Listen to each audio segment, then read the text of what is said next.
August 17th, 2020. Just doing my daily farm tour checkup. I kind of go around and just take a look at everything, or try to every day. You really got to want to stay in tune with your crops and what's going on with them. And I just notice, and I've noticed this before with cedar trees, but especially with these large ones, it also happens up under that big one up there, in that grow strip near that. Lot drier underneath here. I think these trees either suck up the moisture, or maybe they change the biology of the soil where it doesn't hold moisture as well. They're probably just sucking the moisture up, especially given the drought that we've had. But I just wanted to point out, like as we come into the root zone of this tree, which you can tell by looking up, you can see where the drip line ends, and that's basically where the main root zone is of the tree. And you can see just as we come into that drip line that the buckwheat is much shorter and much drier. You can actually see wilting in the leaves here. And you know, there's some wilting in some of these other leaves, but nowhere near as much as right underneath this tree.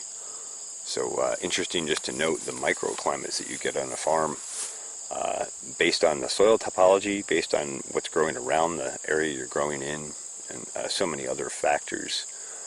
It's funny, my friend over at Grow the Farm Up YouTube channel was saying that he was enjoying watching my channel because he could see down to almost the microbial level on some things where I'm comparing different crops and different techniques and stuff. And it's something I never considered. I always look up to the big scale guys who are doing regenerative ag because they're doing it on a scale that I can't even fathom.